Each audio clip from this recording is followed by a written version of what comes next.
ಶ್ರೀಮದ್ ಭಗವದ್ಗೀತೆಯ 4ನೇ ಅಧ್ಯಾಯವಾದ ಒಂದು ಶ್ಲೋಕ. ಭಗವದ್ಗೀತೆ ಸಾಮಾನ್ಯವಾದ ಗ್ರಂಥ ಅಲ್ಲ. ಭಗವದ್ಗೀತೆ ಶ್ರೀ ಪರಮಾತ್ಮನ ಶ್ರೀಮುಖದಿಂದ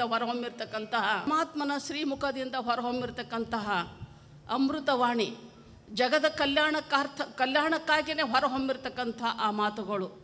ಪರಮಾತ್ಮ ಹೆಂಗೆ ಮಾತಾಡ್ತಾನ್ರಿ ಅಂತ ನಮಗೆ ಅನಿಸ್ತಿರಬೇಕು. ಅದಕ್ಕೇ ಕೃಷ್ಣಂ ಒಂದೇ ಜಗದ್ಗುರುಂ ಅಂತ ತಿಳ್ಕೊಂಡು ವ್ಯಾಸ ಭಗವಂತ ಹೇಳ್ದ.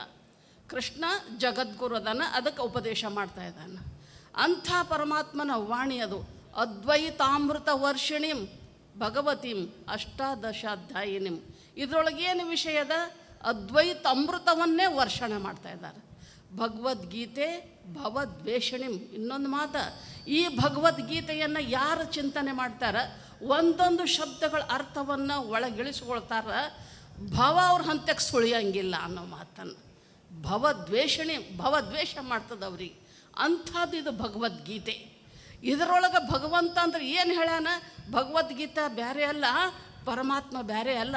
ಭಗವದ್ಗೀತಾ ಅಂತಾನ, ಗೀತಾ ಮೇ ಹೃದಯಂ ಪಾರ್ಥ. ಗೀತಾ ಬೇರೆ ಅಲ್ಲ, ಇದು ನನ್ನ ಹೃದಯನೇ ಅದ ಅಂತ ತಿಳ್ಕೊಂಡು ಭಗವಂತ ಗೀತಾದಾಗ ಹೇಳ್ತಾನಲ್ಲ, ಅಂಥದ್ದು ಭಗವಂತನ ಮಾತು. ಅವಿದ್ಯಾ ಅಸ್ಮಿತ ರಾಗ ದ್ವೇಷಾದಿ ದೋಷಗಳ ರಹಿತವಾಗಿರ್ತಕ್ಕಂಥ ಜಗದ ಕಲ್ಯಾಣಕ್ಕಾಗಿ ಹೊರಹೊಮ್ಮಿರ್ತಕ್ಕಂಥ ಮಾತುಗಳು ಭಗವಂತನ ಮಾತುಗಳು.